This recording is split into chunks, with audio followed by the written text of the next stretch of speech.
is back. The Drool King Lotor has returned with a dark energy that can destroy the galaxy. Our only hope?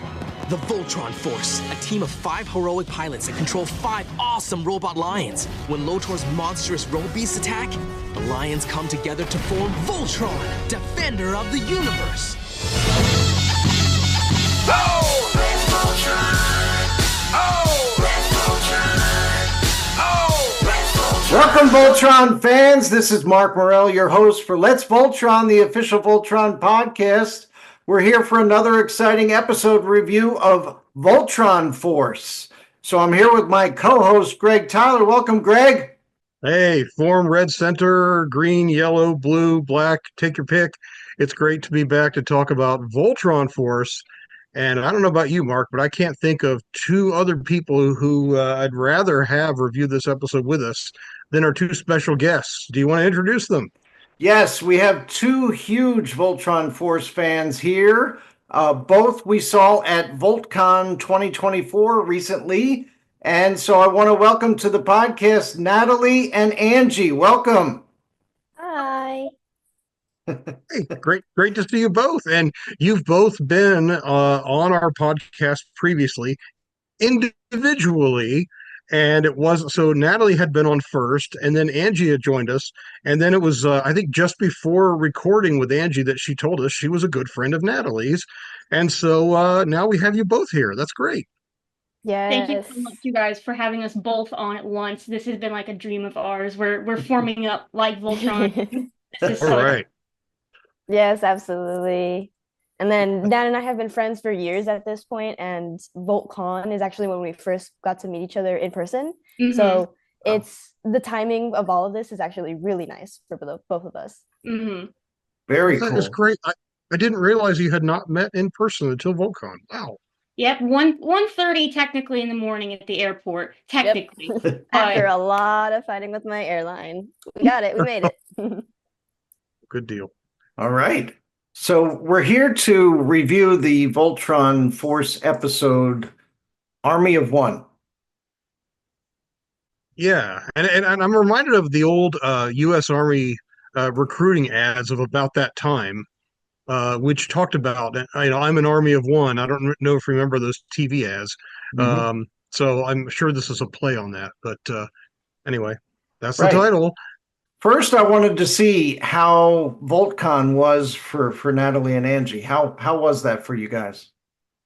this year was incredible because again, I had not only my best friend Angie, but I also took my longtime best friend Aubrey with me, and that was through a whole different lens of, I'm here myself without my parents, which I love my parents, but this was my first big solo trip without my parents. I crossed 2 state lines.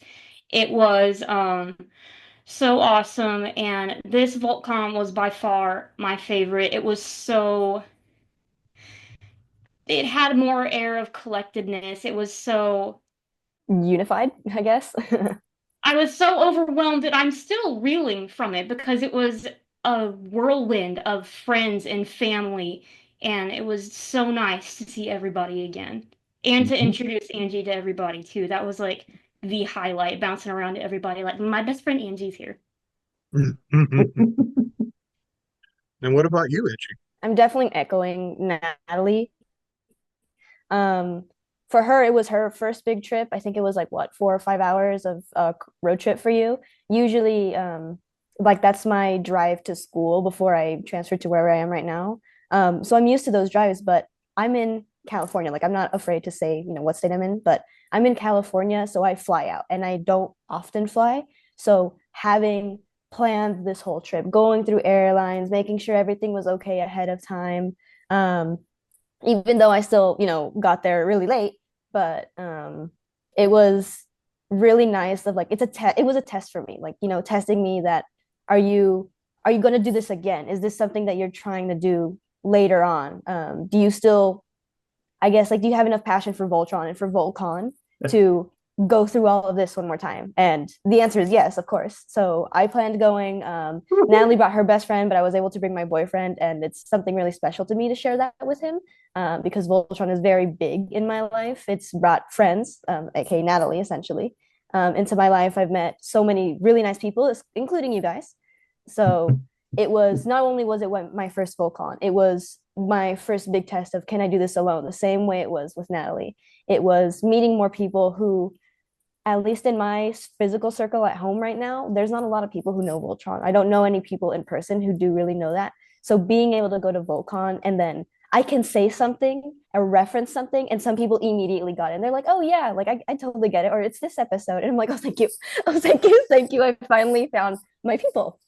Well, I think within a couple of years or so, the rest of the world might know who Voltron is, but it may be a different kind of Voltron than, of course, you guys are used to. But of course, longtime Voltron fans, we've gone through 4 different iterations of Voltron now, and now we're coming up to a live action movie. So we can't be more excited, I think, than we are right now. But we also know going into this is going to be a slightly different Voltron than we're used to.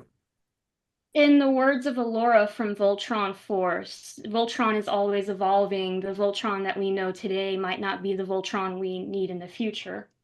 That's what I always think of every time I hear about the new Voltron. Cool. Good point. I like how you used Alora's words from Voltron Force. Very cool. On brand. Yeah. Love it. Love it. Did you get any neat items from the vendors at VoltCon? I got some Voltron Force fan art. That was so cool to see. I'm blanking on the name of the artist right now. I'll never forgive myself for that. But I have the picture. She just doesn't have her signature. I don't know if you can really see off of the. Hold on, let me figure this out. All right, you bring need it to hold down. it against yourself. Right there. you go. Right there. There We're you good. go. Hold The still. whole team. Yeah, it's super That's cute. I really really nice. like it. Yep. That was a nice So little what? to find. So for the benefit of our audio only podcast audience, Angie just held up a photo of all 8 of the Voltron Force pilots and cadets as drawn for Plus Voltron Karan. Force. Plus And Korean. I Korean. did. Yeah. Oops. Yeah. Very, very nice. I liked it. Yeah. Yeah, too bad they didn't sign it or anything, because we would be giving them such a heavy shout out. Like Nat said, they're on Twitter, or not. It's called X now. I have their name on Twitter. I'm just blanking. But yeah, it was really nice to see Voltron Force fan art, and it was the only one we saw, the only one, and we bought it, and we were so excited to get it, because it's, we never see Voltron Force anywhere. And then I'm guessing this is the first one that Nat got to see in Volcon too. I think, right? Yeah. And it's again another thing about the part of Voltcon is you see this physical art and you meet other fans in person of this show who, when I was little, I thought it was just me against the world. Like I thought I was the only fan. So to see all this stuff, it's like vindicating. Like, yes, I'm not alone. It was so awesome to see that. Did you guys see the VoltCon documentary? Oh my gosh, I did. That was I didn't make so it. thoughtful. I'd be lying if I said I didn't cry just a little bit. That was a really good story about the making of the con and the telling of the story of Kevin Clark. It was really, really cool. Yeah. I also got a few more things. Like one, let's see. Essentially it's just a bumper sticker, a window sticker for a car, and that's my other ride is Green Lions. It has the VLDV symbol, which I think is cute. But there were other colors too, like red, green, red, blue, yellow, that kind of stuff. But the fact that I found that, immediately I had to buy it. I'm so happy that someone made something like that. Not Voltron related, or start jumping into non-Voltron related, I was able to get the little ornament, the Voltron ornament that dropped earlier from Hallmark. Very nice. Even though it's a little broken. It's a little broken, but he's fine. It's good. What is Voltron without his battle scars? Yeah. It can still form the blazing sword, as I saw. My phone, I refreshed my Pidge sticker there at VoltCon because before had stickers. My original sticker was faded and sad looking, so I just refreshed him. Mm-hmm. Looks great.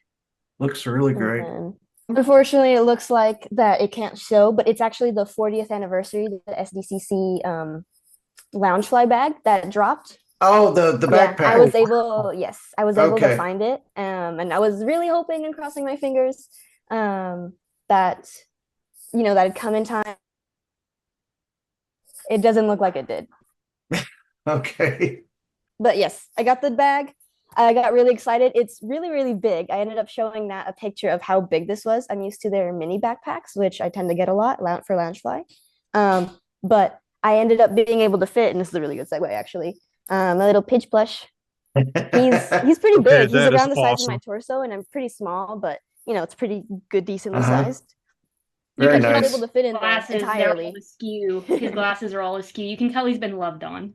Oh yeah. Yeah. So again, for our audio only folks, Angie held up a really cool Pidge plush as styled after Voltron Force. That was really really Mhm. cool.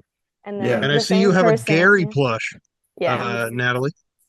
Gary, this was made by the same person who made the Pidge plush. She made one for me too, and I just forgot to grab him out of my room. But yeah, he's the same as Angie's. His glasses are still on straight though, because I'm not quite as rough with my stuffies.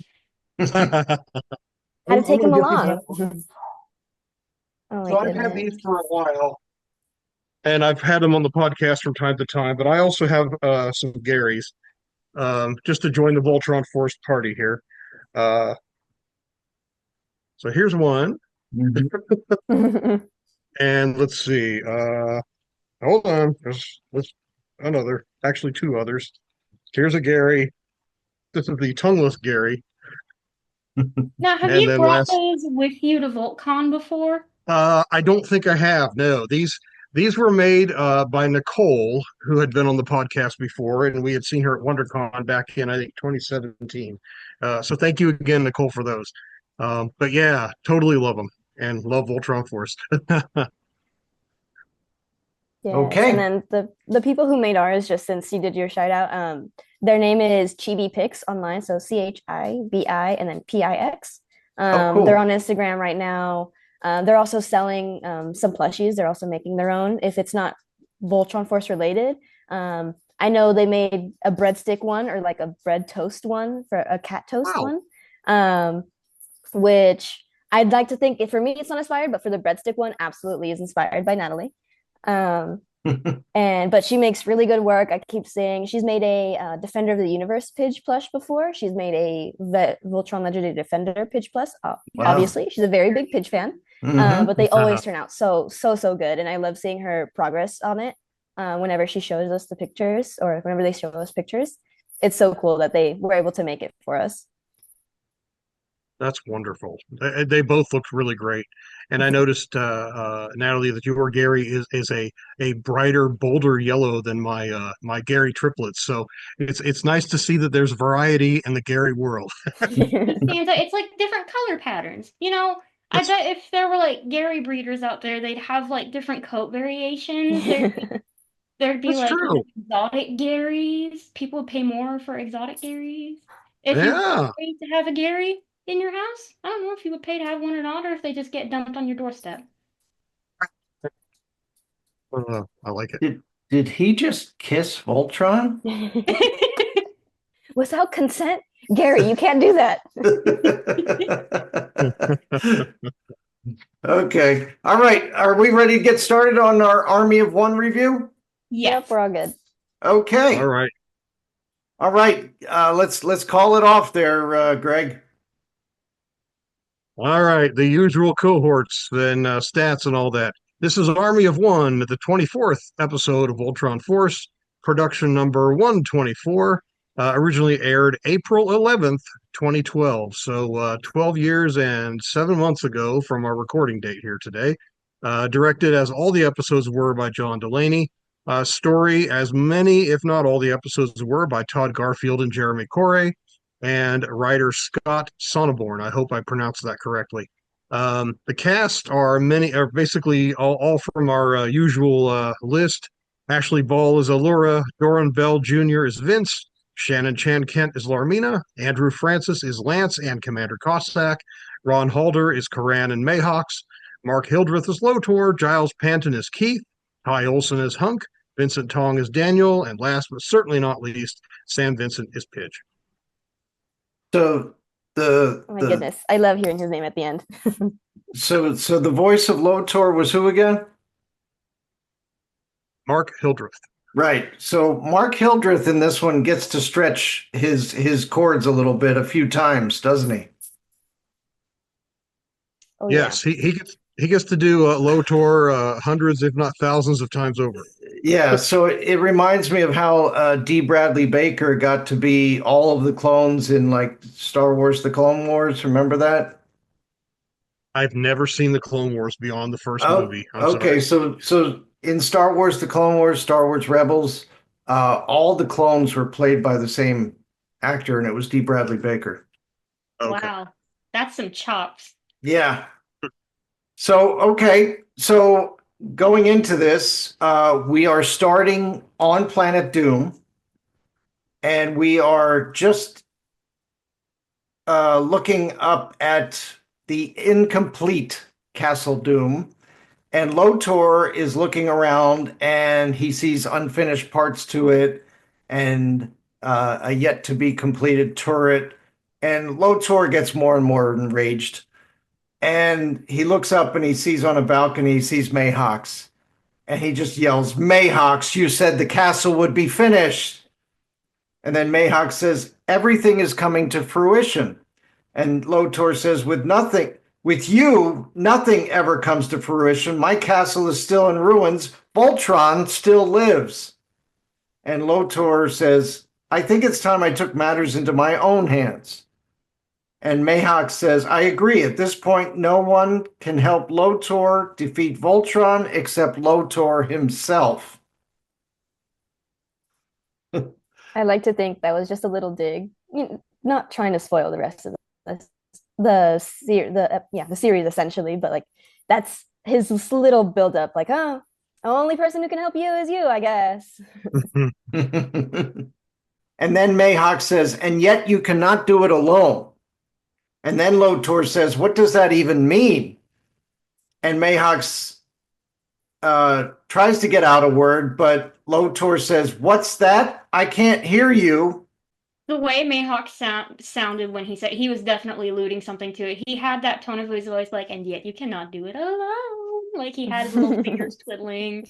And Lotor's too busy being a diva to even pay attention as he does most often.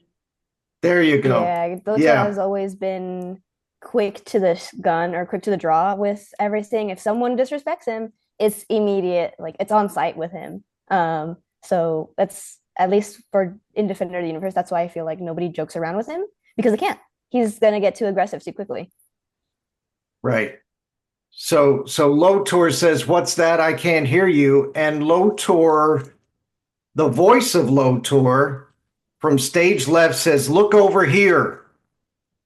And Lotor turns in the direction of the voice and sees a figure step out of the shadows, and it looks exactly like him.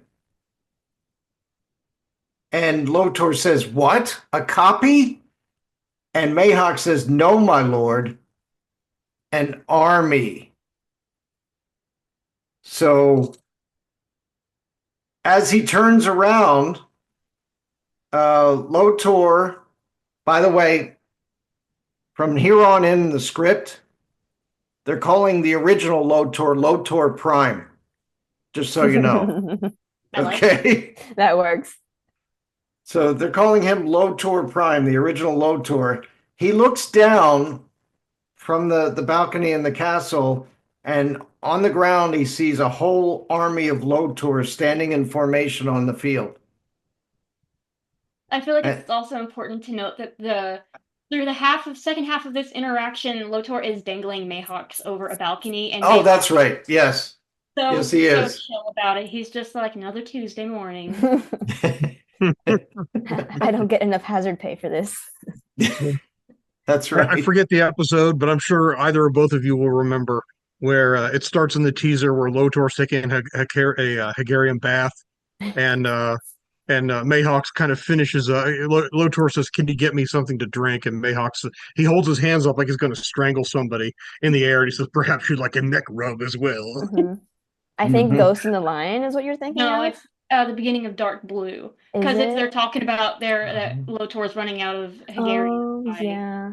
Running water Wow. poisoning it. episode. It can't be hygienic. Wow. So whatever happened with them running out of Hegarium? How does he have so much Hegarium now? Well, I meant to ask that question. I don't think they ever intended QVC, the Y7 audience to ask that question. yeah, Right. we don't see every adventure that our heroes have, I'm sure.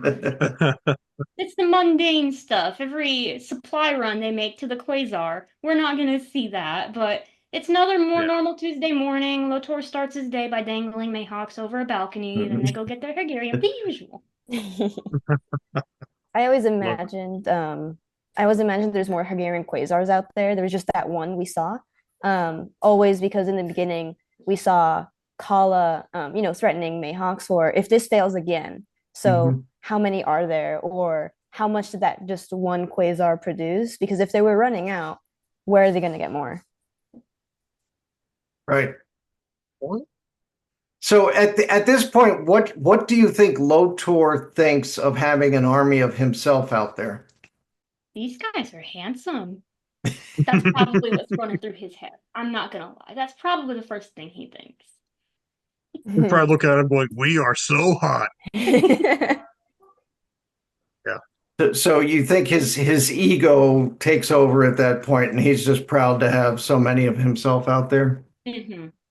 Okay. I wonder if, because this is a continuation of Dot U, this isn't the first time Lotor's played with having a clone before from episode, shoot, I don't remember. It's either 38 or 39. I think it's 38 of Dot U. They have Lotor's clone, or maybe it's 37.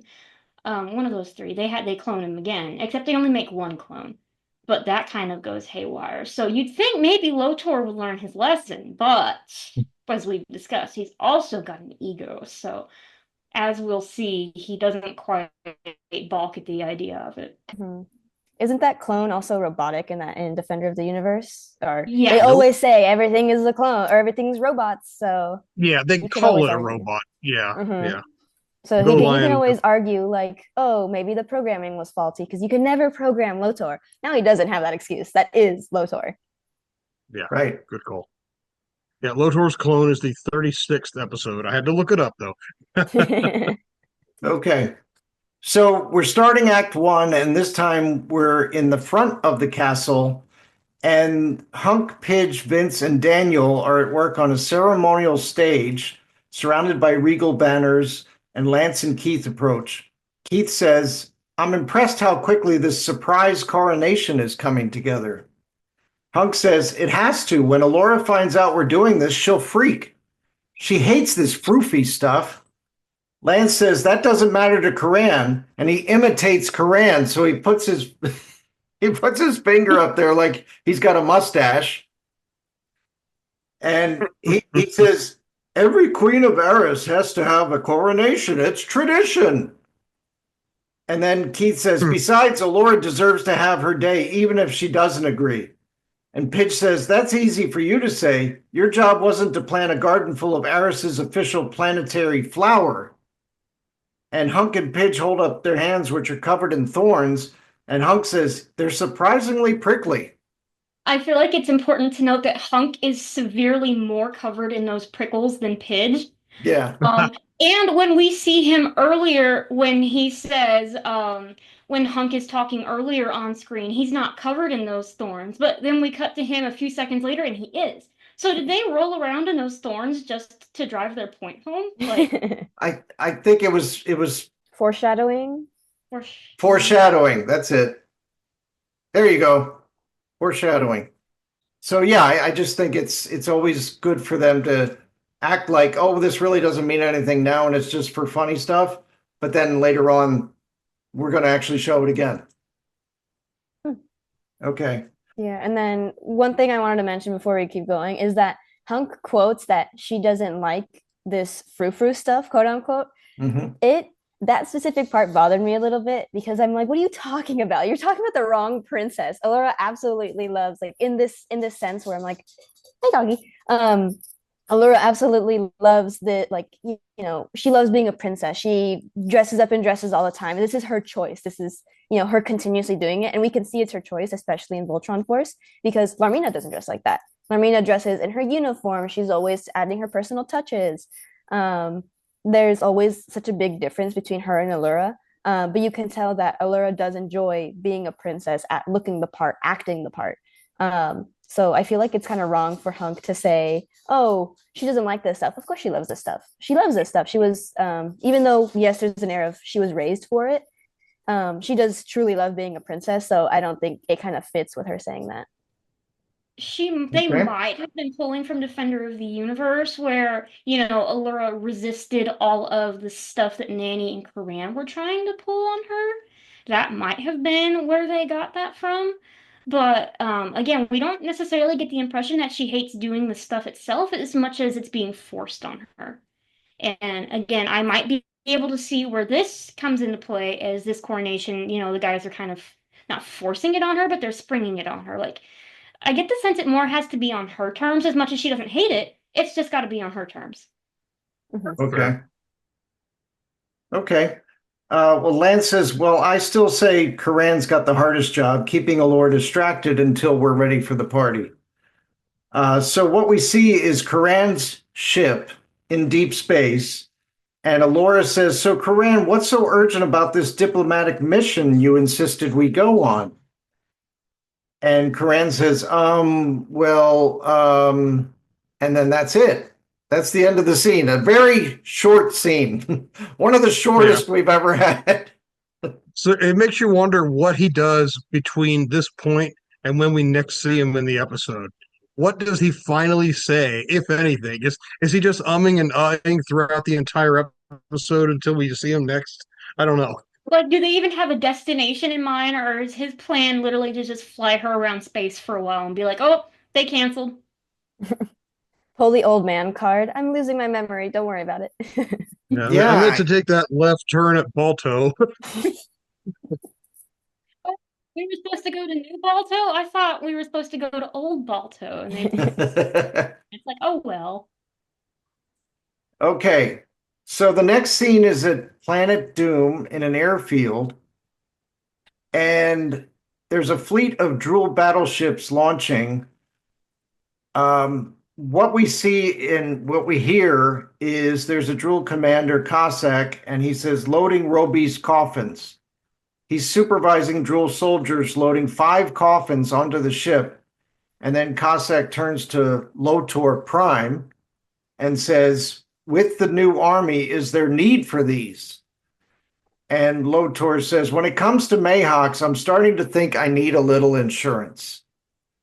So he's bringing along with the army 5 Robeasts. Do we have any idea who they might be? Oh, none at all. When I first watched it when I was little, it flew over my head, but now watching it, I'm like, I know who those are. It's the Spice Girl Rubies, right? Is that? Yeah, yeah. Okay, so then we come back to the ceremonial stage in front of the castle, and it looks like one of the huge royal banners is giving them a tough time. So Hunk, Keith, Pidge, Daniel, and Vince rush in to help. They all struggle to get the banner pole into the ground. Daniel looks around. He says, hey, where's Larmina? Why isn't she helping? And then Larmina shows up and says, sorry, didn't want to get my new uniform dirty.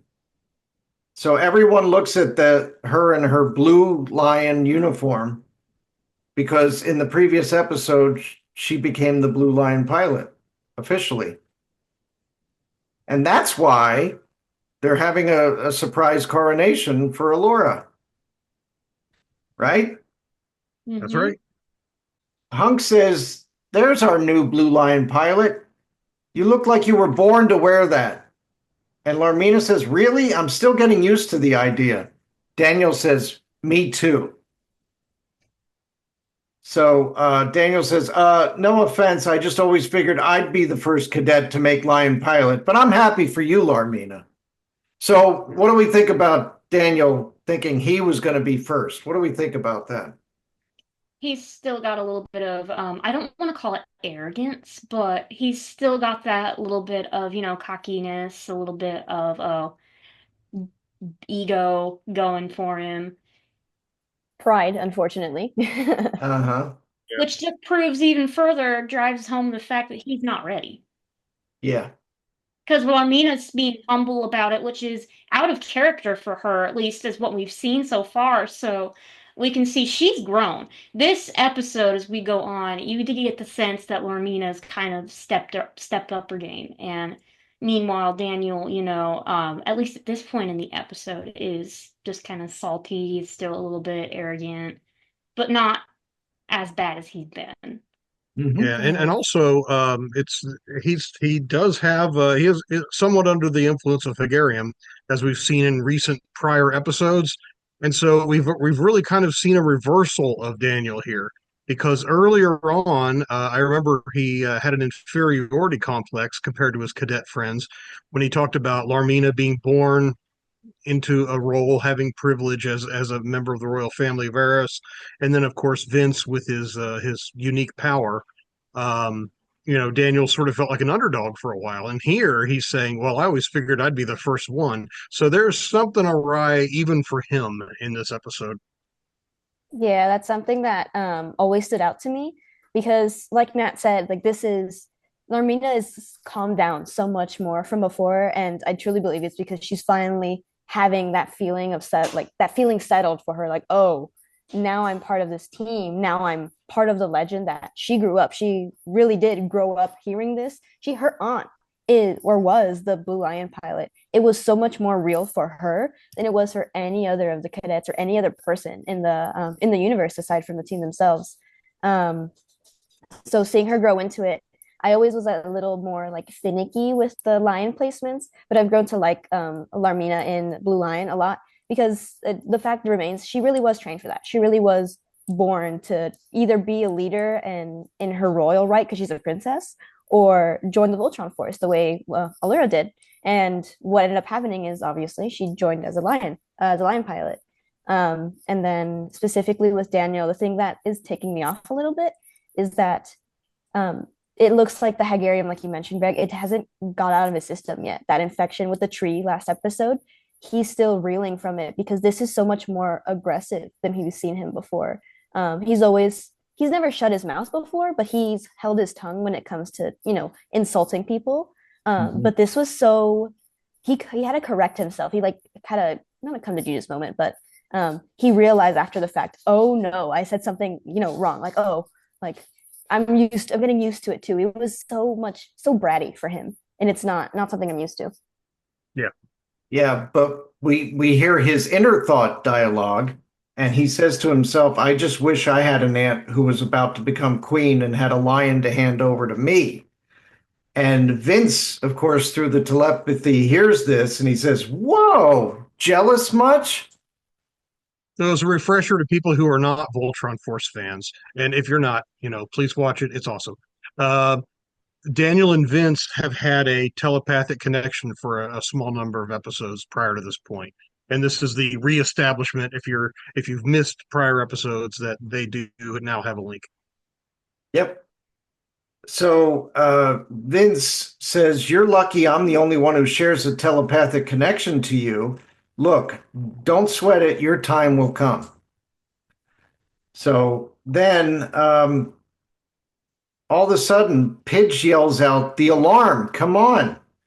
And Keith is looking around and he says, I don't hear anything. And Vince says, me neither, but I smell toasted marshmallow. Pidge says, I changed the alarm to an olfactory system with different smells for different kinds of emergencies. So Lance says, someone needs to stop tinkering with the castle defenses and get himself a real hobby. It is a hobby, Lance. It really is. So changing the castle defense system, alarm system, to different smells, and then a different smell determines a different type of alarm.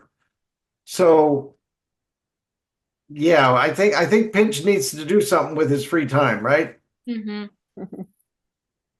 I mean, he could have kept the alarm and also bolstered it with the smell, but My only reasoning, the only reason I could ever think of it he would do that would be if he wanted to not, either alarm locals that would be within proximity to hear it, or maybe to be not tip off Lotor that they know he's coming and be more discreet and ninja eat about it. But that's the only reason I can think of, and even which it's not totally foolproof. Because what if you don't smell it? And like, how are you going to wake up in the middle of the night to a smell? I've never woken up in the middle of the night by a smell. that's only like cartoon wolves that wake up to smells, right? Or dogs, Looney Tunes, or Tom and Jerry. All right, so this next scene happens in the castle control room. The Voltron Force without Alora rush in, and Lance brings up the rear and he says, "What's the rush? How bad can a marshmallow emergency be?" And Hunk says, "Bad, very bad. Pidge hates marshmallows. In fact, the only thing he hates more is," and Pidge says, "Lotor." Pidge says, "He's here." And Keith says, "Not for long. Larmina, you're with us. Daniel, Vince, you're on castle defense. Go." So Vince nods, and him and Daniel strap into their seats at the defense controls. And at the same time, Lance, Hunk, Keith, and Pidge rush through the doors to their lion tunnels. And we get a full scene where we get to see Larmina for the first time go through her tunnel. Yeah, that's really awesome. Yeah. It's a nice. And one thing that's kind of unique about Voltron Force, well, no, Legendary Defender's the same way. But Voltron Force was the first to not feature the stock get to your lion sequence in every single episode, or most episodes like prior shows did. So even though this is a partial redo of what we've seen before, we haven't seen this show do this very often. So it's kind of neat to see it again, just to see it again, but now also to have Larmina doing the Blue Lion. That's really cool. Yep. It's definitely special. Okay, so a few minutes later, the blue lion bursts out of the lake. Larmina smiles big. This is her lion now. And Keith says, "Lions, rendezvous on my signal." And for the first time, we get to see the split screen with Larmina coming in, right? So right now, we're outside the castle at a field in front of the stage. Blue arrives to find that Black's already fighting with Lotor, who's got a Hagarian blaster. So is Green Lion, so are Yellow and Red. Each of the lions fighting a different Lotor. And Larmina says, 4 Lotors? And in the castle control room, Daniel says, "That's got to be wrong." Vince says, "It's very wrong, but it's happening. Guys," and then Larmina says, "Not now, Vince. Somehow there's more than one Lotor." And Daniel says, "You have no idea," because he's looking at a screen where he sees a bunch of figures coming in towards them. Then right in front of the castle, a battalion of Lotors marches over a hill onto a field in front of the castle where the lions are. Hunk says, "That's a lot of Lotors." They should call him Lotor at this point. So Lotor's command ship then lands next to the stage, and as soon as the ship touches down, Lotor Prime leaps out and onto the ceremonial stage. He looks around and he sees the festive decorations, and he says, "Planning a party? How fitting. Because this is the day that will long be celebrated as the day Voltron was destroyed." Then, in the front line of Lotors marching towards the lions, they raise their Hagarian blasters and fire.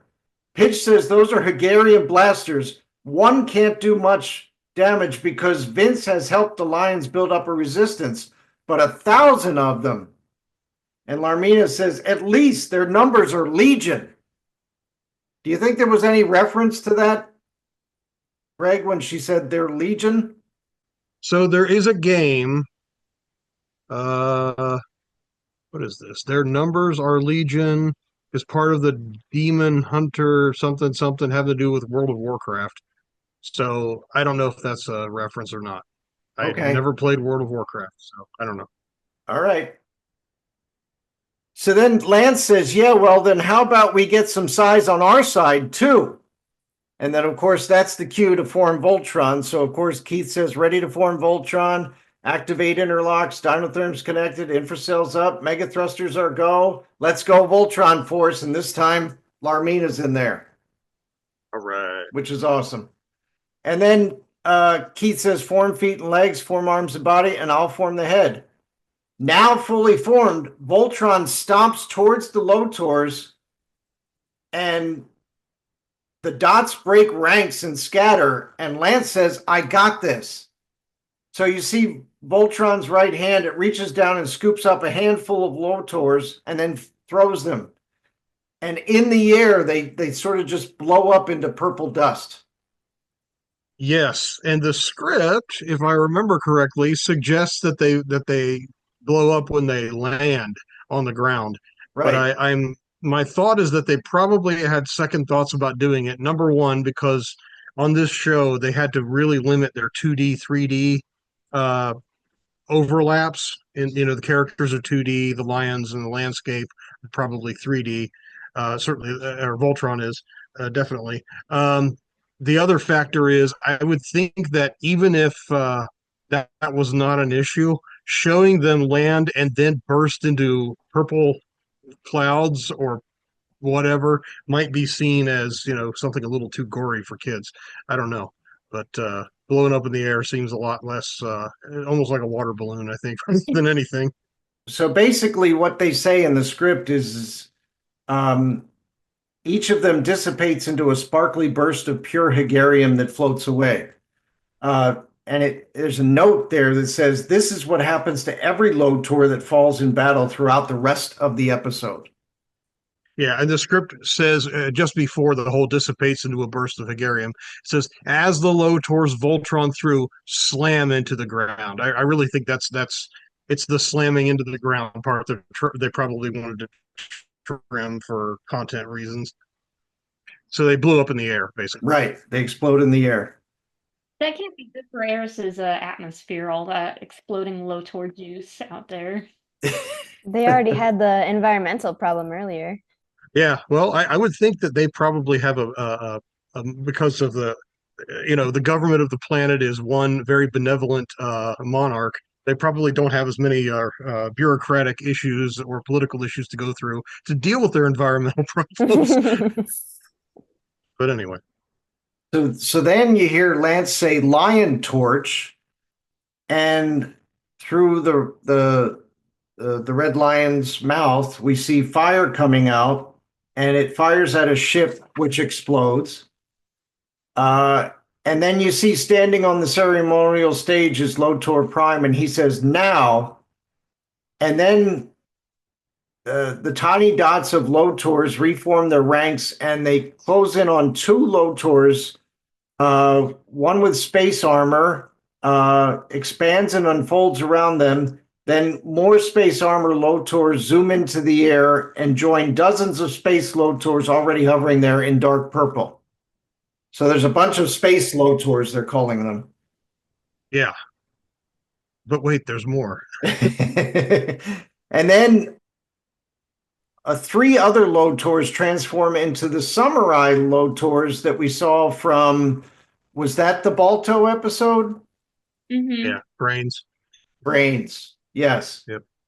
Okay. So these three Samurai Lotors are now surrounded by dozens of other Samurai Lotors, and in unison they extend their swords, brace their legs in a battle stance, and then Keith says, Pidge, what's happening down there?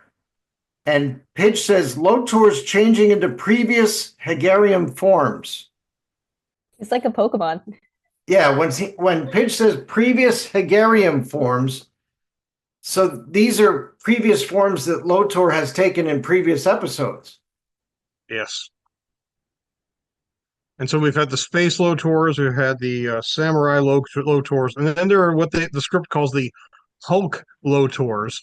which is where he gets big and muscular and has all those weird, nasty purple blemishes all over himself.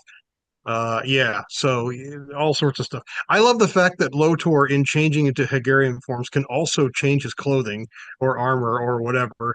But if the Hulk himself could do that back in the old '80s cartoon, then so too can Lotor, I guess.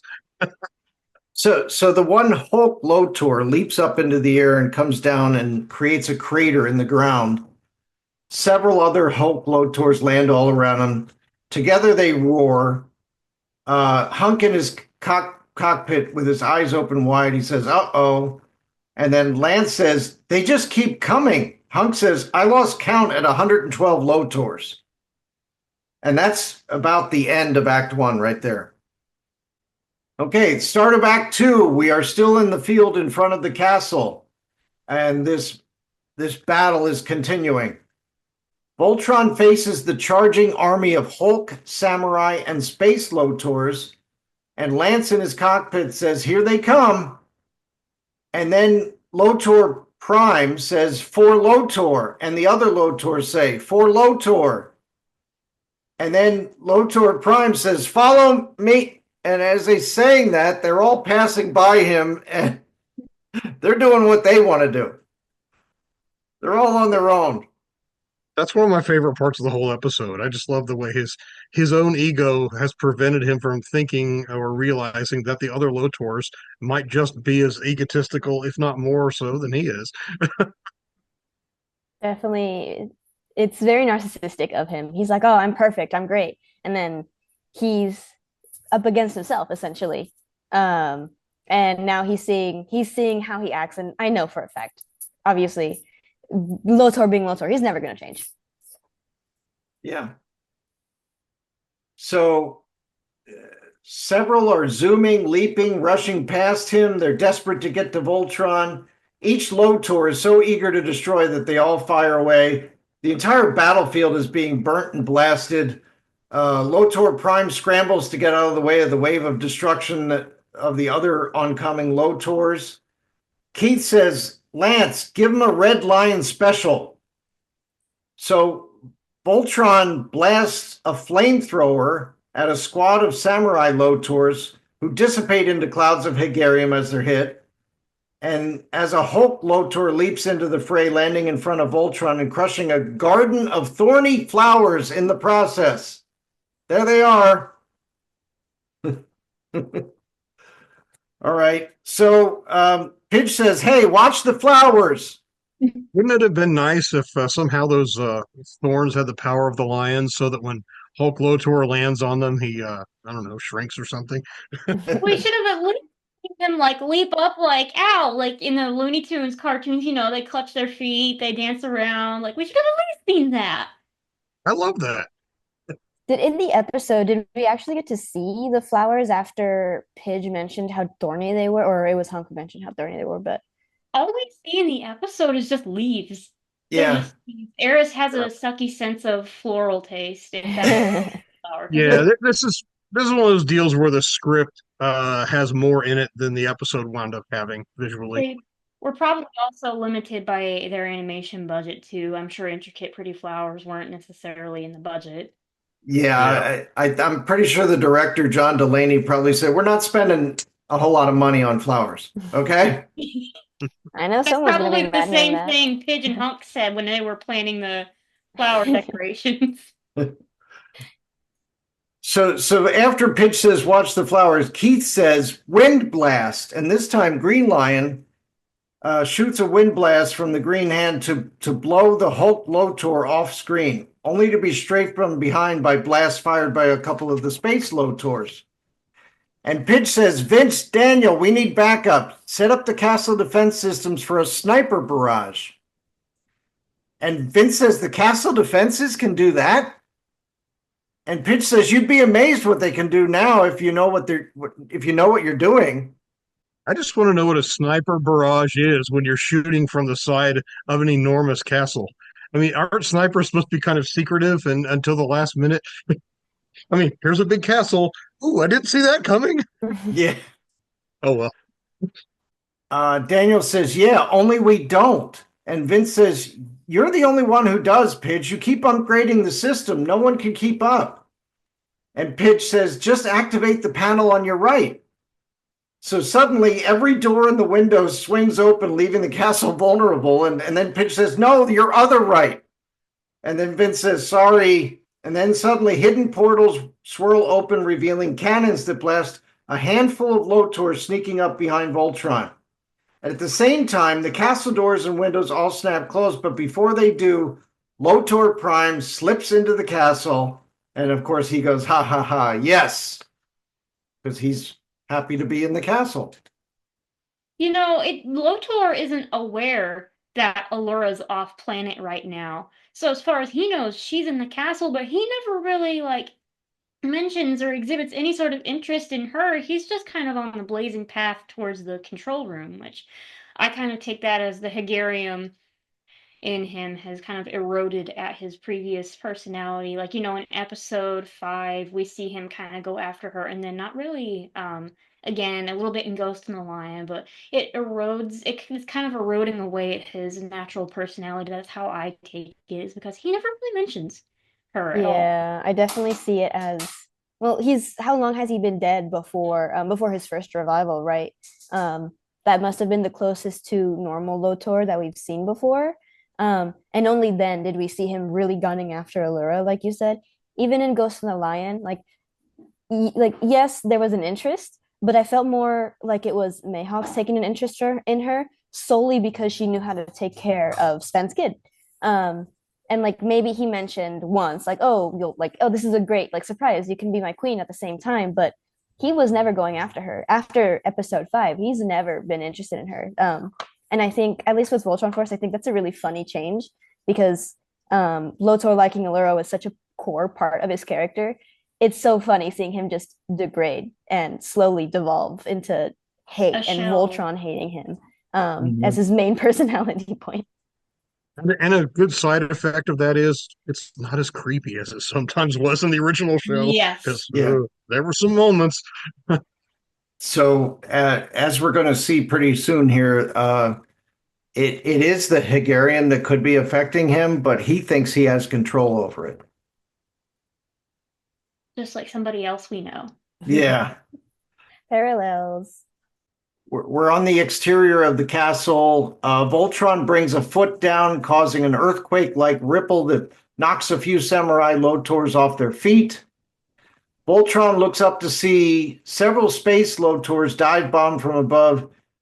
There's Hulk Lotors dropping at the right of the camera. Daniel and Vince watch the above action on the monitor, and another monitor grabs their attention, and it shows Lotor Prime wandering into the Great Hall, looking at the portraits of the former Knights of Aris. Lotor on the monitor says, "Past heroes of the Voltron Force. Ha, you'll be the last." So on the monitor, Lotor blasts Hegarium at one of the portraits. And Vince is shocked, but Daniel doesn't hesitate. With a burst of speed, he rushes for the control room door, shouting, "Whatever you do, keep this sealed behind me." I was going to say, there's an interesting note in the script. So Lotor, it says in the script, in the Great Hall outside the control room, as Lotor turns to fire at the portrait of Alfor, it suddenly rises, and then in parentheses, it's the door to the control room. I never had the impression as a viewer that portrait was the door that led straight into the control room. I always just sort of thought of it as a secret passage that would eventually get you there. But it's kind of interesting that at least in this script, it suggests that this is a direct route to the room. Okay, but there are several ways to get into the control room, right? Yes. Yeah, sure there are. So this is just one of those secret panels. In Defender of the Universe, in the second episode, there's a portrait that they pull up, and it's the door to the control room. So I'm wondering if that might have been where they got that from. Yeah, good call. Good call. Mm-hmm. And I think this is, at least this part specifically, since I mentioned earlier how it was very arrogant, Nat mentioned how it was arrogant, but it was very off of Daniel's character, that he was so aggressive towards Zarmina. I think this is a nice switch back to him being like, this is the most direct threat you can have onto the castle, onto, yeah, Voltron's fighting an army of Lotors, but this is prime Lotor. This is the Lotor that his heroes have fought, and he finally made his way back into the castle after how many years?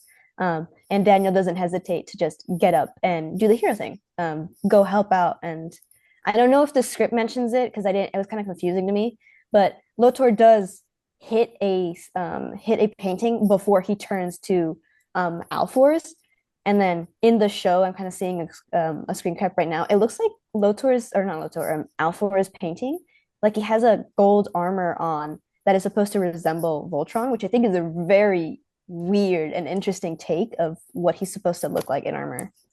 The line delivery, Vincent Tong did an excellent job of delivering that line. Keep this sealed behind me, because Daniel sounds very sincere and very worried here. Again, as Angie mentioned, this is a starch flip from earlier in the episode where Daniel's arrogant and cocky. He sounds genuinely concerned and genuinely worried for like his friend and the castle and everything.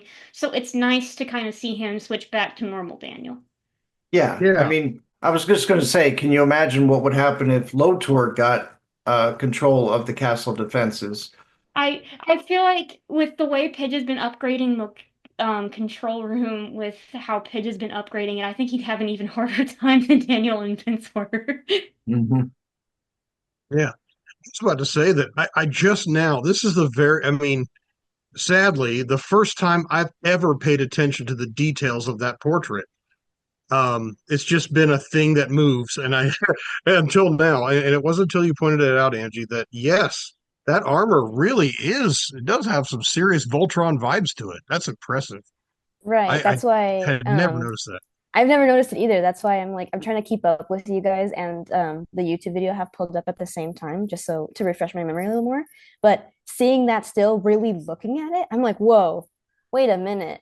How much more of importance, I guess, how important was Voltron to Alfor, to Eris in this? Because we don't get to see it. Voltron Force is the sad part about it is that because of the budget and because there's just no time, we don't get to see a lot of more world building, more lore, that kind of stuff, which I'm really interested in, like I mentioned last time I was on here. Yeah. VLD did a really good job of expanding the world, talking about the importance. One of my favorite things about VLD was that they went into how Voltron was made, who piloted it beforehand. I like the idea of Alfor like being a pilot, but at the same time, I'm like grappling with. I like the idea of Alfor not being able to finish Voltron before something bad happened. He just sealed it away. So it's the pilot's like that's the first time. It's just a really cool idea to play with, and seeing Alfor in that armor, really interesting. Yeah, totally. Thank you for pointing that out. That's neat because I looked at the armor that was black, the portrait that Lotor. I just wound it up a bit more and saw a picture of the armor in the portrait that Lotor blasted first before Daniel came out, and it's another variation on a Voltron design. It's really, really neat. It's kind of like a combination of a Voltron character and a Sphinx. It's really interesting. But anyway, good stuff. The painting rises, and Daniel comes flying out, tackling Lotor. And then the portrait closes behind him. Daniel and Lotor hit the floor, tumble apart. Daniel bounces to his feet. Lotor stares him down, and Daniel says, "It's time for you to leave." And Lotor says, "You again? The Voltron Force is still trying to fight me with children." And Daniel says, "I think you'll find we've grown." And then he extends his claws, and Lotor says, "So have I." And then the sword of pure Hegarium rises out of his armor, and he stares down Daniel, and Daniel slashes with his claws, but Lotor is too powerful, blocking blow after blow with the sword. And then Daniel gets more aggressive, coming at him even harder with a burst of speed and claws. And then his eyes flash with that Hegarium glow. And Lotor says, "Wait, yes, there's Hegarium in you. It's making you aggressive, reckless." Daniel says, "Yeah, well, at least it's not talking me to death." Yeah, I just want to point out real quick that, as you said, Mark, in the script, Lotor's weapon is described as a sword of pure Hegarium. It's chaos incarnate, truly epic evil. But in the show, it's just a glowing sword with a couple little purple lightning bolts here and there. It's really kind of a letdown in my mind. As a viewer, I never got the impression that sword was supposed to be Hegarium. Like, this is actually news to me, hearing it's like supposed to be Ah, Hegarium. I It's mean, he had definitely an energy infused, sword and but Defender of the Universe, but I always just thought that's what it was. But interesting. I've never thought about it. It's supposed to be in Hegarium. But it, I mean, it appears out of nowhere, which suggests some kind of power, but it doesn't have the characteristic purpley pinky glow effect that all the other Hungarian things have had in this show. So I really feel like they should have done something to make that more obvious. But They blew their budget on the flowers. so as Lotor, sees this, he says, "I'm strong enough to control the Hegarium in my veins. Are you?" So do we feel like Lotor has really gotten control of the Hegarium as he says? nope, not at all. That's the ego talking. Yeah. So I don't really think Lotor has complete control of the Hegarium. And I think we're going to find out later that is the truth. I think it's also funny that he points out that Daniel's being reckless, that he's being arrogant, but he just came through, he's tried to order his own clones or himself, and they blasted through him. That's very ironic coming from him, and of course he wouldn't notice it. Yep. So Lotor attacks him, slashing viciously, and Vince is telepathically listening in on Daniel's fight, and he hears Daniel crying in pain. He leaps up and he says, "Hang on, Daniel, I'm coming."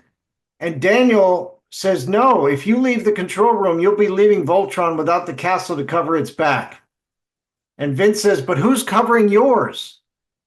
And Vince says, "We need more help. And I know where to get it. I just hope she can get back here in time." Who's he talking about?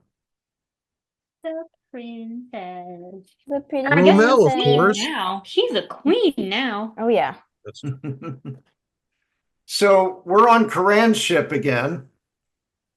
The ship's video communicator beeps as Vince's face appears on its monitor. Karan rushes in, clicks the communicator off as Vince is saying something. And Allura says, "Did you hear something?" Karan says, "No, Your Majesty, just the creaking of an old ship rustling through space." And Karan nervously exhales and sighs to himself. Now that was too close. The whole surprise could have blown up right there. Yeah, so the script says very next. So remember that Karan just said the whole surprise could have blown up right there. The next thing it says exterior, the stage in front of the castle, same. A chunk of the stage blows up as the Lotors blast away. So yeah, that would have been nice. I did want to comment here that this line from Karan is, if there's any evidence that suggests that Karan never got picked to be in the Voltron Force, it would be that line right there, because he's so naive, and it was a really bad decision, because they wouldn't have contacted him if there wasn't a good reason. I mean, there's this episode where they talk about Karan and Wade potentially being Voltron Force members, and they're always ambiguous. They never clarify whether Karan became one of them or not. This would make me think, nah, not a chance. Vince, through telepathy, says, "Gotta be a way to help, but how can..." And then suddenly Daniel gets pinned by Lotor. He holds up his claw to block a stab. The sword and the claw lock for a beat until the sword energy begins to flare up and leach into the claw. Daniel's eyes flare with Hegarium. And then you see a split screen where Vince and Daniel both scream, Daniel in pain, Vince in fear for his friend. Suddenly, Vince's eyes glow with the power of the lions. Then his Voltcom gets brighter, and then the glow quickly fades down on him into Daniel's Voltcom and his eyes. So now you don't see purple eyes on Daniel, you see the light blue eyes. that comes from the power of the lions. So then all of a sudden, Daniel and Vince are both shocked of this. Vince says, whoa, and Daniel says, we can share powers. So this telepathic connection that they have not only works with being able to read each other's thoughts, now they can share their powers too. Very fortunate that Daniel's Hagarium infection can't transmit that way. In the reverse direction. You know what I mean? Because you get a superpowered Vince with Hagarium, that would be really, really bad. I feel like it'd cancel out, but at the same time, I don't know how strong Daniel's Hagarium infection is because he never physically gets infected with it. It's more of his spirit, his consciousness. So how strong is that really versus Vince was born with this power? It is him. It's in his blood as we see it, or like if it's not in his blood, at the very least, like it transferred over to his Voltcom, as we see that one episode during Joyride of Doom or Joyride to Doom, where just the Volcom being near Hagarium, it makes it freak out. So it's like I wonder what would happen since it looks like Daniel isn't cured after that, and we see in Dark Blue Vince transferring his power, or Vince putting power into these creatures who are infected, physically infected with Hagarium. They're cured, but Daniel's not. Mm-hmm. Wow, interesting. So Daniel is able to, with his newfound power, he's able to knock Lotor on his heels. And then Daniel claws and slashes, and it takes all Lotor Prime has to keep up with the power. And Daniel says, you don't care who gets slaughtered, even if it's you 100 times over, as long as whatever those things are destroy Voltron. And then Lotor says, no, I'd never let those copies destroy Voltron. That honor belongs to me. So Vince then turns to a monitor and sees the battlefield. Space Lotor says, fight on for Lotor, for my glory. Samurai Lotor says, your glory, I'm Lotor. The glory is mine. I will destroy Voltron. Hulk Lotor says, you want to destroy Voltron? And then the Hulk Lotor picks up the Samurai Lotor. And obviously there's infighting now, right? So Vince gets on the comm and says, guys, I know how you can beat the Lotors. Just throw the fight. And then Lance says, not to be argumentative, but that sounds a little completely and utterly crazy. That was one of my favorite lines from Lance. Oh yeah. Oh yeah. Lance to throw some scatterbrain humor into there. Just sounds absolutely horrified and desperate, but still keep things a little light. I can understand. What do you mean throw the fight? I also love that he's like, not to be argumentative, but that's his entire personality. He's supposed to be poking holes into their plans. And then, like Natalie said, he's so expressive with how he says it. I'm like, oh, yes, this is what I live for. So Vince says, no, you got to trust me. Now, Keith, he does. So he says, we do. Hang on, gang. Voltron's going down. So you see Voltron sort of giving up, stop moving, allowing itself to be hit with a barrage of blasts from all angles, and then reels and topples to the ground. Voltron's lying on his back. So Space Lotor says, finally, the honor of destroying Voltron shall be mine and mine alone. So he dissipates into a sparkling cloud of Hagarium as he's slashed by the Samurai Lotor. Samurai Lotor says, impertinent pretender, I have not fought so hard this day to be denied my prize. And before he can finish, he's bashed aside by two Hulk Lotors, who then turn on each other. Back to inside the castle where Daniel is fighting Lotor. So Daniel bashes Lotor back onto a balcony overlooking the battlefield, and he tells Lotor, look, if you don't get down there, one of those copies is going to deliver the killing blow that destroys Voltron. Is that what you want?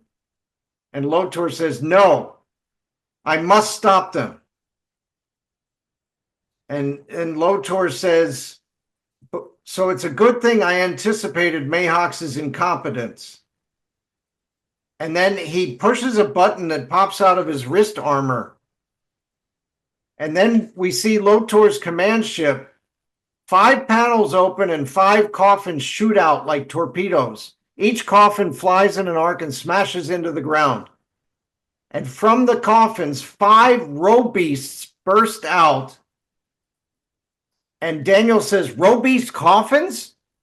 And you see it's the dragon, the wolf, the minotaur, the shark, and the snake. The predator robeast. It's back. Yay. What an episode to bring it back on. It makes the stakes a lot higher. I'm just glad that Lotor decided that his fallback plan for Mayhawks created Lotor copies is a group of Mayhawks created robeasts. Your Mayhawks failsafe is another Mayhawks failsafe. Yeah. Essentially. Yeah.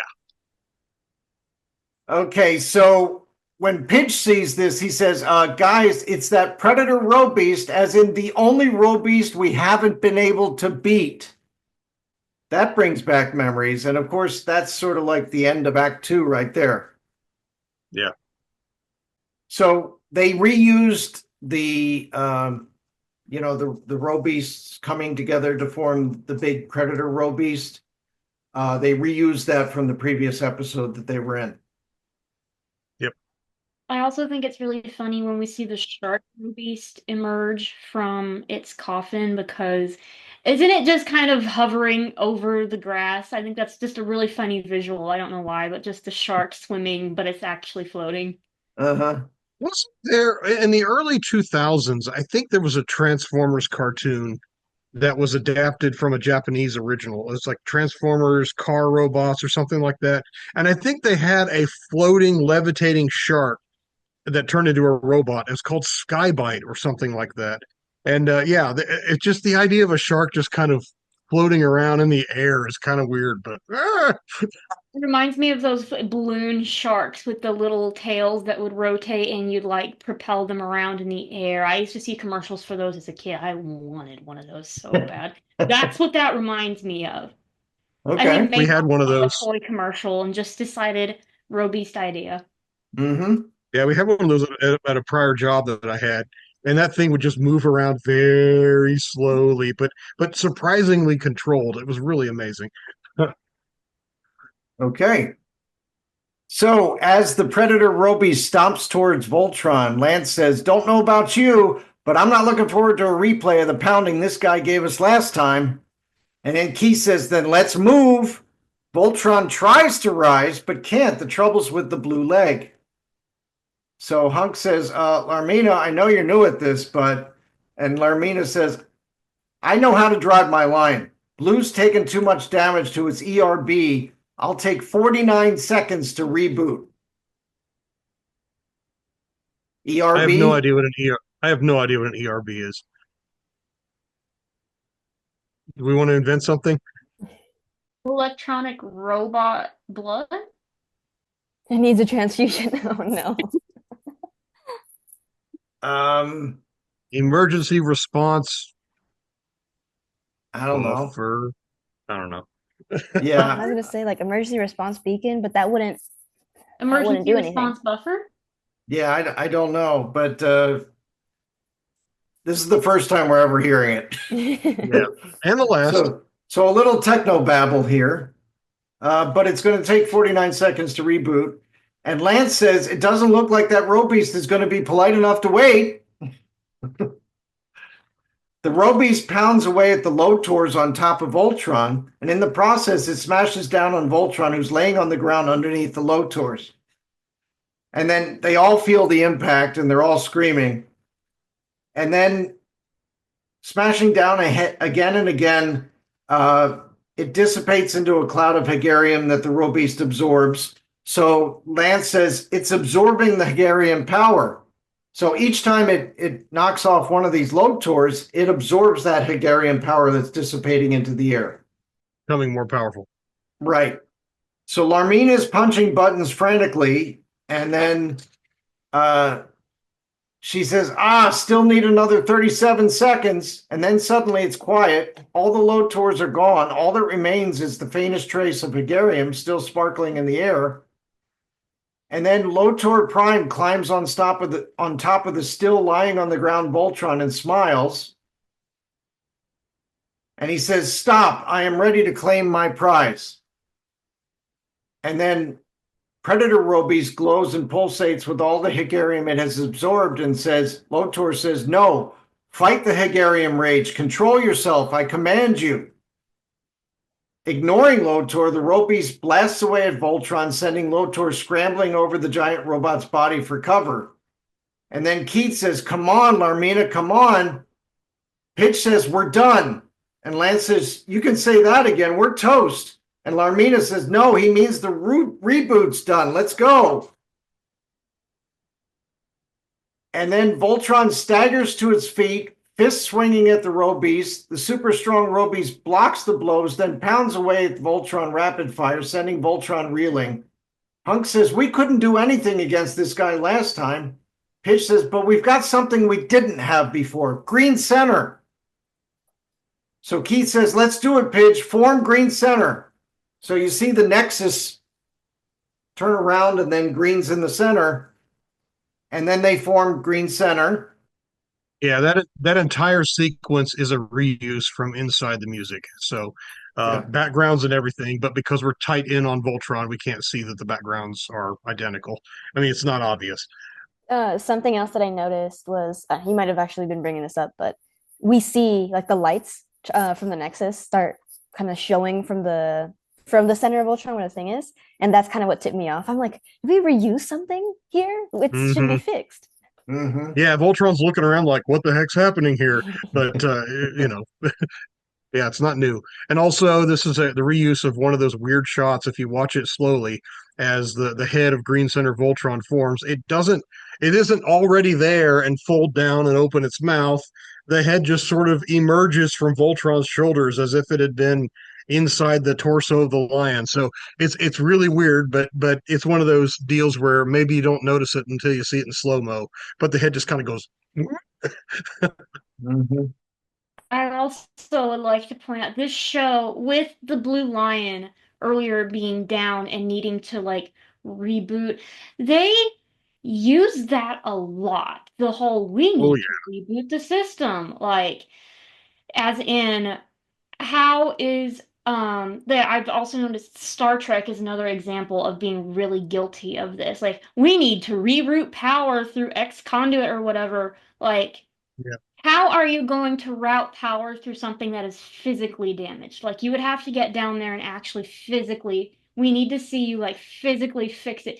This show especially is guilty of just saying, "Oh, we're rebooting power. We need X amount of time to reboot. Yay, damage fixed." Anyways, continue. It's so, glossing over the actual damage that is there. Like you can't circumvent through a conduit that's already blasted.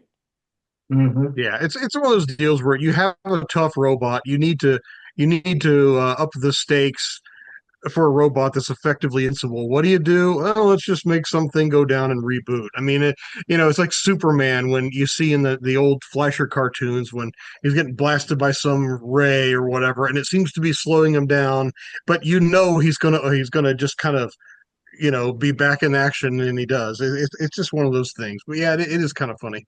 The one thing with the budget, I wish they had more of it because, like you said, like it's an invincible robot. But in Defender of the Universe, I've been doing a rewatch recently. What I've noticed is that even though it's invincible, we still see a ton of damage on Oh Voltron. yeah. There's always something. There's something going through blue. There's something going through green. Like specifically, I think Attack of the Frogs, where they go into the water. Which recently I noticed Attack of the Frogs and Dark Blue, they're actually parallels, which is really fun. Yep. Yep. But what I've noticed is that, like, Green Lion gets almost hacked across. Like, there is so much physical damage. And I wish we had more budget for Voltron Force to see that, because then we could have probably avoided the issue that Nat was bringing up, where instead of rebooting, there's a physical damage of it. And yeah, he's still going to get up and do everything. But at least we would see, it's wear and tear. Things are really getting to Voltron at this point. Mm-hmm. I hope that if the live action movie has a big Voltron Robies kind of battle, I hope to see Voltron take some serious physical damage, and then maybe through some connection between the pilots and the Lions, we see it kind of repairing itself, kind of like the Borg ships did in Star Trek: The Next Generation. I would love to see something like that, where you see the pilots and the Lions somehow showing that link and how the robot regenerates or something. I think that'd be really cool. I think didn't they do that in the Devil's Due comics? The Devil's Due run with the link, and they talk about how wow, this lion has magically repaired itself. Like I think they mentioned that. Yeah, yeah, there's some mention of that, but to see that in action would be really cool. But yeah, good call, Natalie, in the comics. Yeah. They formed Green Center, and then Pitch says, form Boomerang Shield. The Boomerang Shield forms just in time to block a blow from the Robeast. The Robeast keeps coming. Voltron moves the shield up and down, blocking the blows. And Lotor clings to Voltron because he's like on the back shoulder of Voltron. Pulsating with the Hegarian rage that consumes him. And Pidge says, let's slice this guy in two. So Green Center Voltron throws the shield at the Robeast. The throw is a mighty one. The shield spins through the air like a throwing star. Wham, the shield slams into the beast and it gets stuck in the chest. Unfazed, the Robeast pulls it out and tosses it aside. So Hunk says, going green didn't work. And Keith says, team, give me some options. Larmina says, what about the castle defenses? Vince says, we can try. But Vince says, but I'd feel a whole lot more confident about it if Pidge could trade seats with me. And then suddenly Pidge's face lights up and Pidge says, that's exactly what we have to do. We can't win with you there. Going green wasn't quite enough to stop the Robeast. Your power boost could be what puts it. And then Pidge is rocked in his cockpit as the Robeast pounds Voltron again and again. Voltron lunges and grabs its shield from where it was tossed to the ground, but even the shield can't absorb these blows. Lance says, that's a nice theory, but it's not going to mean much if he can't get here fast. We're getting clobbered. Daniel says, fast? I don't think that'll be a problem. Vince says, Daniel, you're okay? So here's something that you should know. When you see Vince say to Daniel, you're okay? Like, there was something that happened earlier that Daniel was completely knocked out or something. Did we see any of that? No. But there is a whole section in the script, if we go back, that was kind of cut out. So there was a scene that was cut out that had a balcony scene with Lotor and Daniel, where Lotor says, do you think I'm an idiot unlike them? I wasn't born yesterday. I was prepared for this. Daniel says, yeah, well, are you prepared for this? His eyes light up and he charges at Lotor, and Lotor says yes. And as Daniel rushes towards him, Lotor hits Daniel with a surge of Hegarium channeled from Lotor's sword. The Hegarium makes Daniel pulsate. He can't control it. He rushes at Lotor wildly like a beast. Lotor easily smashes Daniel to the ground, and Vince, through telepathy, says, Daniel, Daniel. Lotor turns away from Daniel, who isn't moving. And that's the end of Act 2. That was the supposed end of Act 2. But that never happened. In the finished episode, the only thing we can assume is that Vince just lost track of what Daniel had been up to. But that's a little difficult to swallow when they have a telepathic link. Maybe Vince was just too busy thinking about shooting the lasers of the castle or something. I don't know. Yeah. So it's a little bit of a weird thing for Vince to be saying this at this point. Daniel, you're okay. And then Daniel saying, okay, might be overstating it, but just because I'm in no shape to use it doesn't mean my speed shouldn't go to waste. And as we saw earlier when the power was transferred from Vince to Daniel, now this time we see the power transfer from Daniel to Vince, and Vince says it works both ways, and Daniel says go, and then Vince goes woo, because with a look of pure joy on his face, Vince rockets out of the castle, running across the field up to Voltron, zipping up the blue leg and waving to a startled Larmina along the way and saying, "Hey, Larmina." I love that line so much. Hey, Larmina. He skids to a stop on a ledge on Voltron's shoulder. Vince kneels down and twists a recessed lever, and a hidden hatch opens, but just as he's about to climb in, Lotor Prime leaps up, and Lotor says, "I will destroy Voltron." Vince says, "You'll have to get through me first." And Lotor says, "As you wish." Lotor rushes at him with his Agarium sword flaming. Vince raises his palm, about to fire an energy burst, when suddenly Voltron's shield whips through and knocks Lotor. And in the finished episode, it's Voltron's hand. Yeah. It's his red lion hand, but it's the shield in the script. Okay. Yeah. So Vince smiles and then quickly climbs inside Green, slams the hatch, and then just as the row beast slams a fist down on top of it, Vince, just rocked by the blow. Oh, okay. Vince says, "Thanks for the swipe, Pidge." And then Pidge says, "Vince, Daniel's speed, how did you..." And then Vince takes Pidge's seat, grabs the controls, and Vince says, "I'll explain later, but right now..." And then his eyes glow. His Voltcom burns brighter and brighter. Vince says, "It's time to supercharge this shield." So glowing with the power of the lions, the row beast pounds Voltron, but Voltron raises the shield, glowing now, to absorb the second blow. Where's Lotor right now? Clinging On to the the shield. shield. He's clinging to the shield. Okay, so on the rising shield face, Lotor clings to the center. He looks over his shoulder and his eyes go wild because the row beast monster head fist hit the shield dead and explodes in a mixed shower of Hegarian particles and lion power glow. That's a big difference from the episode. Yeah, I what think- happens? What happens to Lotor? He just gets knocked down.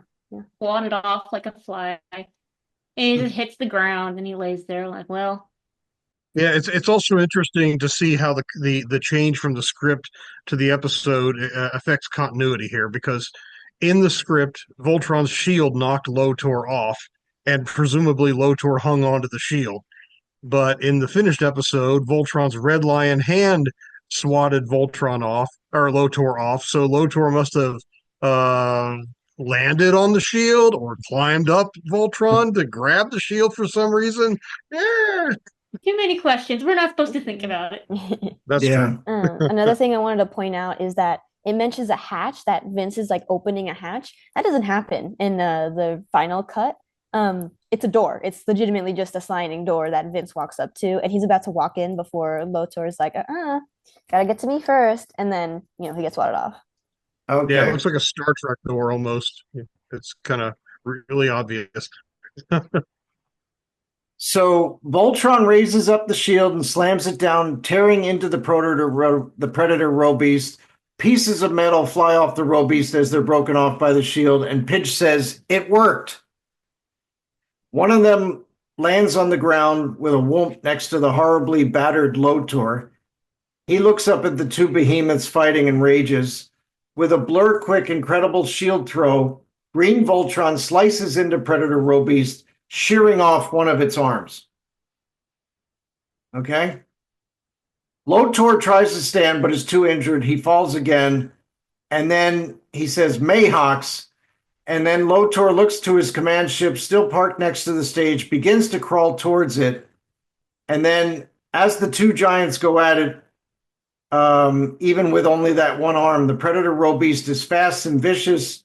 The feet of two enormous foes thunder down around Lotor, who continues to crawl. He makes it to his command ship and then launches into the air. But we only really see the launching into the air, right? Yeah, it's very simplified. Yeah. Okay. So then Vince says, Lotor's getting away. And then Lance says, still a little busy here, Vince. And then Predator Robeast isn't going down easy. It fights with fury. Voltron blasts fire from its red arm. Did that happen? Fire? I don't think so. There wasn't fire in this one, right? No, I don't think they shot anything other than the Right. boomerang shield. It's just the boomerang shield that goes back and They forth. just keep whamming it with the boomerang shield. Okay, so when the Robeast staggered back, that gave Voltron enough space to throw the shield. Voltron throws the shield.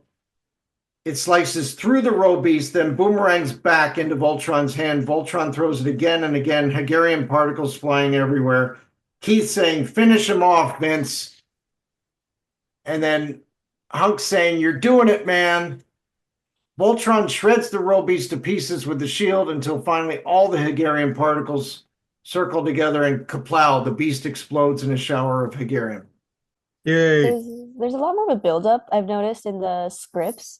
How there's a lot more stuff falling off of him. There's a lot more, obviously with budget, they can't really do much. But what I've been noticing is that Lotor, not Lotor's arm, but the Robe's arm, it falls off before next to Lotor instead of the other chunks of debris that's supposed to fall next to Lotor. And I don't think I heard the second arm being chopped off, but that's what happens. He's limbless or he's armless eventually before he gets cut in half, which if I'm looking at it right, I don't think it's too many hits. Yeah, it's only one hit when he loses the arm, and then after that arm is lost, it's when that's the final blow. So there's a lot less of a follow up or a build up, and that kind of makes me a little sad because I like seeing Voltron triumph over any Robeast. Yeah, and that's similar to the way it was in the old show too. Basically one blast of blazing sword and it was over. So a lot of times, but there were a lot of times when you'd see bits and pieces get sliced off.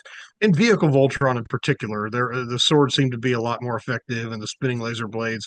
I always felt like with the Lion Force, like a weapon like the Electro Force Cross. You see the thing pop off the chest. What does it ever really do? It might land on some Roby's forehead. What's that doing? I mean, some of the weapons seem completely pointless, but until you get to the sword. But Vehicle Voltron's a little bit better at it. But yeah, this is definitely a simplified thing. Right.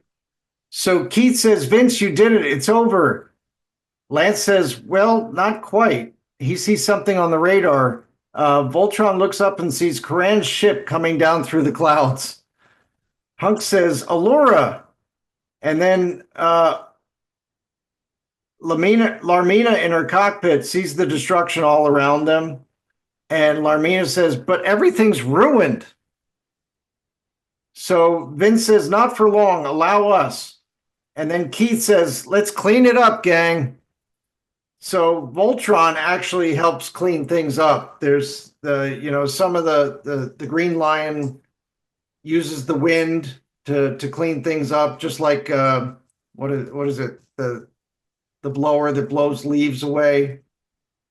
Leaf blower, yeah. A leaf blower, right? The regal banners have been replanted. The stage is almost good as new. And so when Karan and Allura rush up, Karan sees everything in its place, and the Voltron Force is standing there casually. Karan says, well, I can see that I had by far the hardest job today.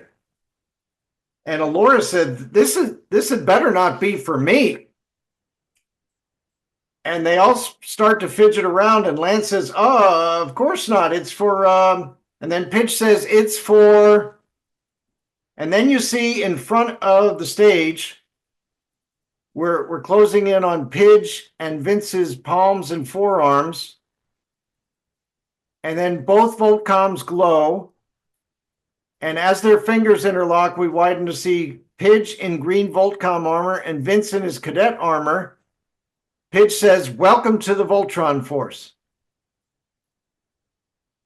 And then they smile and salute each other, and Pidge throws his arm around Vince. And Hunk says, good work, kid. Keith says, congratulations. Lance says, nice, dude. And then Daniel says, go, Vince, go. And Larmina's clapping. And Vince says, I won't let you down, Pidge. I know giving up the seat couldn't have been easy. Pidge says, no, but the team will be much stronger with you as the Green Lion pilot. And I'll be much more useful as a permanent fixture in the control room. I'll be able to upgrade things until the cats come home. Cats? The cats are Kitty home. cats. They're in their dens Yeah. right now. I just like that little play on until the cows come home, and now because it's the lions until the cats come home. So I love it. Hunk says just one cadet left and our 3 lions. And Keith says, so the real question is, which one of us is going to give his up? And that's it. Originally, the script had it where Lance and Hunk both said, not it, not it. But they don't do that at the end of this. But that's it. Big question left hanging in the air, and still 2 episodes left to go to answer that question. Oh yeah. Yeah. So what did you guys think about the transition from Pidge to Vince? It was very sudden, at least in my opinion. We didn't, Allura we see her mull this over a little bit more. Again, hers is also somewhat sudden, but, hers, she seems at peace with it. She kind of, we see her struggle a bit with her royal duties. We never see Pidge, tinkering with the castle defenses to the point nobody else can use it. This has never been brought up until this specific episode, and it seems very rushed, very spur of the moment, very cover up for the coronation we were about to do for Allura. It's very rushed. Not that Vince didn't earn it, he absolutely did.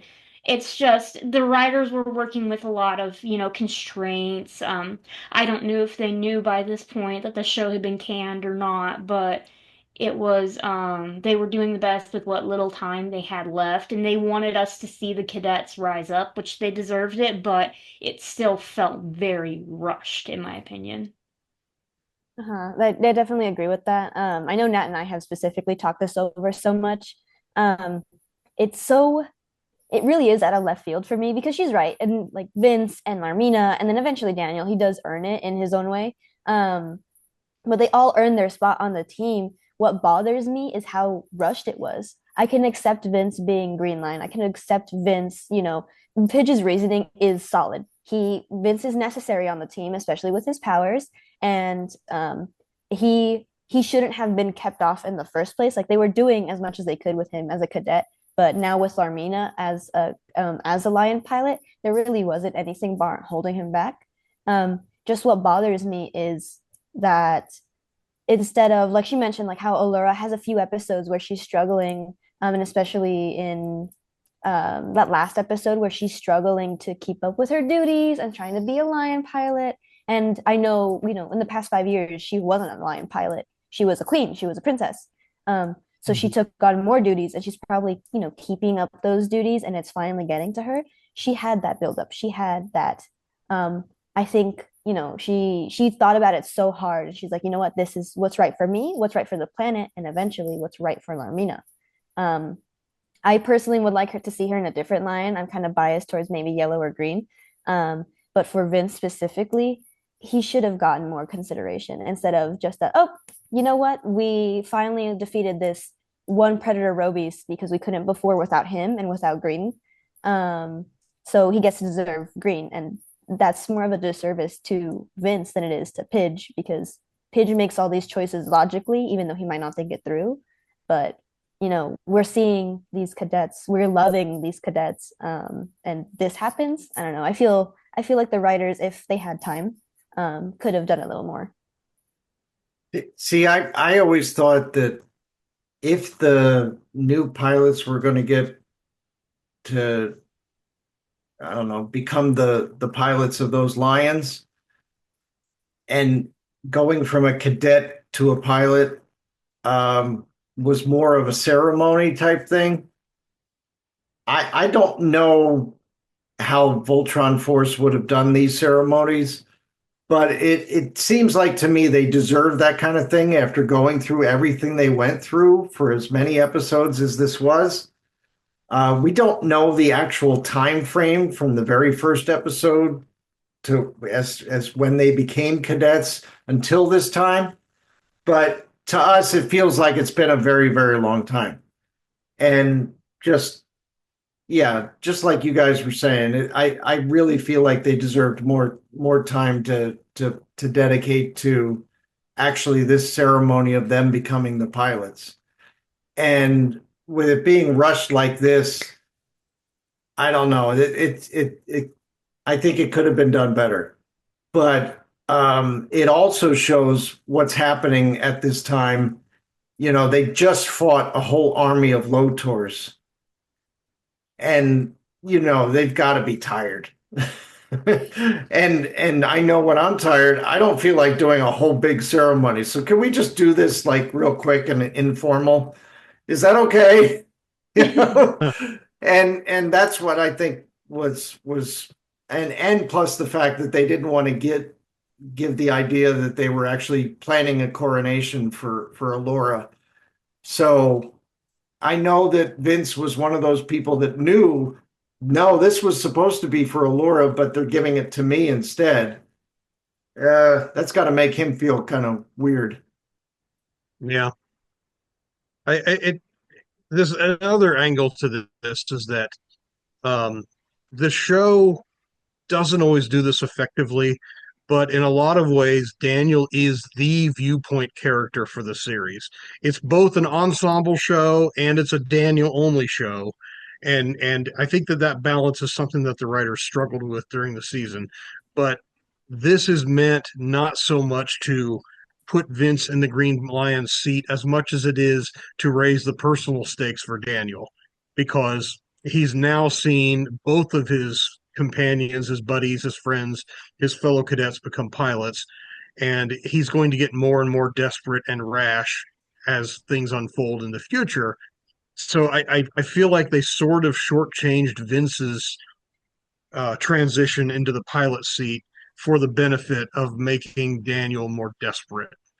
Um, and I see why they did it, but I agree with all of you. I do wish they'd handled it a bit more organically rather than, hey, let's just flip the switch and make this coronation for Vince. So I don't know. I think we saw a little bit of that. Like we don't see Daniel act that way, since it compared to Larmina earlier in the episode where he's like, "Oh, I'm happy for you," and then he has that really horrible inner thought that only Vince hears. He seems just genuinely happy for Vince. He is really supportive, but we don't see him fretting over, "Oh, when am I going to get the lion?" It's the other pilots fretting over it because they're worried, And then I feel like it's not really a callback, but I feel like they really should have made more of a mention to it, Flash Form Go, because Lance started that thought process of, I'm so afraid of losing my lion. It's such a big part of his life. It's a big part of his, like, I don't mean to water him down, but it really is a big part of his personality and everyone's personality, being a lion pilot, being their respective lion's pilot. Um, Red Lion is such a big thing for Lance. They should have put more focus on, if not Lance, like maybe Keith, because it's probably in the script, to be honest. But we don't see Keith really freaking out over, oh my gosh, Daniel's hero worshiping me. He's gunning for my lion, and he just came back after 5 years being alone. There's He. there's none of that in the script, by the way, Uh, in any of the scripts, oh dang. unfortunately. Okay. Well, I guess this is just me rattling off like all the lines are so important to him. How does Keith feel about all of this? Because Daniel's main lion, Black. He wants to go for Black. He wants to lead. And Keith is just looking at all of this from a distance and going, okay, this is how it's gonna be then. But we should have seen more of that. Right. Overall, what do you think of the episode? Pretty good. Again, main biggest issue for me is just how rushed they did it. They did Vince dirty, they did Pidge dirty, which I'm mostly mad about. Um, for Karan, I'm a little mad about Karan. Like you mentioned, like it just ignored a hail, especially from Vince of all people. Um, And you'd think he'd be like keeping an eye on Eris a little bit, but he didn't. Not a thing. But everything else, it's pretty good. Like I love the logic they do for it. Like, oh, finally, Lothar has an army of himself, and it goes bad because of course it does. It's good episode. It's just the ending that it's a bit flawed, and they should have taken a little more time. But I'm not going to judge the writers too much because I wasn't in their in their group when they did it. Mm-hmm. They, for all the constraints they were under, they did, I think, a pretty good job of balancing the classic, lighthearted humor, the charm that we are so akin to with Voltron Force, with, the Pidge hates marshmallows, the watch the flowers, and then you combine that with the high stakes, the Lotors, on top of the Predator Robeast, on top of Here Comes Alora, on top of the Lions, which they did, I think, for what their resources were and what their time constraints were, they did a very good job of balancing all that and making it feel, Voltron Force. Hmm. Yeah, agreed. Mark, you like the episode? So I really enjoyed the fact that they brought back Predator Robeast because, of course, we had seen this was the one Robeast that they couldn't defeat. And the only reason that it got pulled back the last time was because of Lotor. So, that was when Mayhawks thought, this is it. We're going to kill Voltron with this Predator Robeast, and then Lotor does a 180 on him. So I really thought this was a cool way for them to bring back Predator Robeast. But when it comes to the things that happen with Pidge transferring to Vince and all the things with the clones, and then all the things with Larmina coming in and Daniel getting jealous and all that kind of stuff. But then Daniel sort of being the hero who fights Lotor all by himself. Okay, that's a huge thing because I'm not sure too many of these people would have fought Lotor by themselves. They would have needed some help. Yeah, that's a fair point. Would any of the Voltron Force pilots have been able to stand up to Lotor in his current form? Yeah, Probably not. but I mean, having that boost from Vince obviously helped him. But still, it's amazing that he sees Lotor going after the Hall of Heroes. Okay, and all that Hall of Heroes, those are Daniel's heroes. Remember Hmm. when we started this whole show, he was a huge Voltron fanboy. He knew all about Voltron. And he must have known about all those heroes in the Hall of Heroes. So for Lotor to be going after them really struck a chord on Daniel. So he bursts out and wants to protect that. He also wants to protect Lotor from getting to the control room. So he knows, the threat, and he basically takes it on head on. And he doesn't think about, well, what happens if I get killed? What are the consequences if something happens to me? He's not even thinking about that. Yeah. So he does have his weak moment when he's very obviously jealous of Larmina, but he does correct himself, as Natalie had pointed out earlier. He stops himself, says, "Yeah, that was a dumb thing to say." But here he's actually acting like the hero that we know he can be, and yeah, that's a big deal for his arc.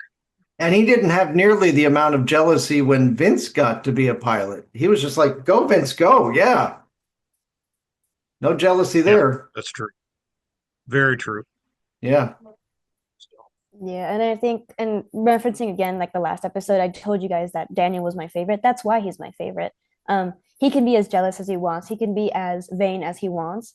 But like deep down, when it really counts, and we see it, the second he sees Lotor just trying to tear stuff up, the second he realizes he's inside, he doesn't tell Vince. He just tells Vince, like, lock the door behind me. Do not open it. Your duty is to Voltron.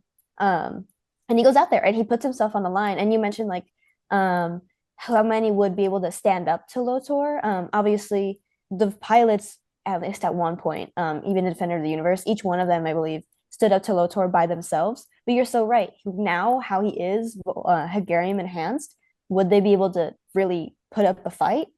And whether that's Daniel, using his Hegarium to help, and then it backfires on him, and then Vince was able to help him, with his own power or not. That's really, really brave of him, and it's nice to see that even though he's infected and he's been acting, like a little brat, he's been really bratty. He's been acting pretty bad to the rest of the team. From at least like the little tidbits like we see where he acts out. He's still down there. He's still, no matter how bad the infection is, that's still Daniel. That's still a little kid who really loves and respects and wants to do good by the Force. Like Mark was saying, like he wants to protect that legacy, even if he's not going to be part of it. And what is he doing in this episode? I didn't really put this together until you began to state what you have here. What is he showing here? He tells Vince to stay in the castle control room because Voltron is the top priority. He's the only one who can fight Lotor and have a chance of winning. But when Voltron needs Vince's help, what does he do? He supports his friend going out there, enables him to do that. He's doing everything for the team and for Voltron and showing the leadership potential that he actually has. So he really is showing his worthiness in this episode. It's unfortunate that in the next episode, spoilers, those qualities are not in abundance when the actual event happens, the actual transition. But he definitely does have that potential. Mhm. I think it's also nice how when Daniel is fighting Lotor, even he can't win by himself, but Vince gives him that boost. And he doesn't win, but he survives. He comes out of that still walking, and that is a testament to what Voltron means is you can't win alone, you need help. You need your friends, you need teamwork, and Vince supports him with that teamwork. And then it goes vice versa, where Vince is like, I can't get to the lions myself, I can't get out there, and Daniel's like, I'll help you, and gives him his speed. That's another thing is you can't do this alone. You need the help of your friends, and that's Voltron at its core. Even though they're not physically in the robot at that point in time, that is Voltron. Voltron is a concept, and it was exercised very well right then and there. Agreed. Yeah, I'm liking this episode more and more. And let's not forget Larmina in this one. Alora's completely out of the picture. So if something happens, she doesn't even get to lean on Alora for help. She doesn't have anybody to go to help with Blue Lion. So she's all on her own with Blue Lion, and she comes through with flying colors. I mean, there was a little delay because it had to get rebooted, but other than that, she was completely fine. When it does reboot and Hunk's like, oh, Larmina, I know you're new at this, she stands her ground and she says, I know how to fly my dang lion. It needs to Mhm. reboot. She stands firm and she says, you listen here. Yeah. My lion needs to reboot. And I thought that was Yeah. really cool of her. Yep. Yep. Go Lormina. All right. So we do have 2 more episodes left. Only 2. Finally finishing this. Oh my goodness, after the world's longest VF anniversary, 10-year anniversary. Yeah, this is gonna take us up to 4 years to finish these 26 episodes. But hey, it's worth it. And we were hoping to give Web time to make a second season, but apparently that's not going to happen, despite our best efforts. So we'll have to finish this out. Or to bring out the toy line, right? Mm-hmm. Yes. Bring back those toys. We deserve them. Yeah. Well, 2 more episodes to go. We'll be done, but we've got some VoltCon episodes also that we're working on. So we also have an anniversary episode that we're doing, combination of 40th anniversary with the 11th anniversary of Let's Voltron, right? Yep. Right, Greg? Yes, indeed. We got some good stuff coming up. But for now, this was a blast. It was wonderful to have in the past, each of you on by yourselves, but the two of you together, holy moly, you came together like Voltron. And Uh-huh. this was a lot of fun. Thank you guys so much for having us again. This has been like a huge goal of ours was to both be on here and both be so immersed in Voltron with other fans. This has been absolutely incredible. Absolutely. And then, like, we've been trying to catch up with your podcast, but like you said, Mark, this has been going on for 11 years. And every time we try to catch up, we're like, okay, we can do this. And then you put out another review episode, or you're putting out Yeah. talking to manufacturers, talking about how, Mhm. things get made for Voltron. And we're like, dang it, we have to watch the next ones. But yeah, it's always so good to see you guys. Thank you. Do you know we still have Go. other things that we need to talk about, right? Like there's been a whole bunch of new Voltron stuff that has come out this year. And Oh, we haven't really talked a lot about the movie. So Oh yeah. and Oh, the movie. what a year to be a we'd really Voltron. like to dedicate some time to all that kind of stuff. But I think also Greg is working on another video review of maybe a row beast that recently came out. Oh yeah. Yes, I should be receiving my Robeast Diclops from the Voltron store made by Panache Place, the new Panache Place, sometime this week. I'm going to try to turn around a video review fairly quickly. We'll see how that goes. I think I saw over at Volcon, did they have like two versions? They had the regular version, which is um the same size as Voltron, the old one, I think, or one that they reproduced. And Mhm. then they had, I think, for the 40th anniversary, they had like a black and gold one specifically for it. I'm not So, entirely sure. so my understanding is that they made the standard colored Robeast Diclops in a limited edition of 500 for the Voltron store exclusively. And by the way, as of today, less than 40 left at the Voltron store, which is really great to hear Mhm. that they've sold so well.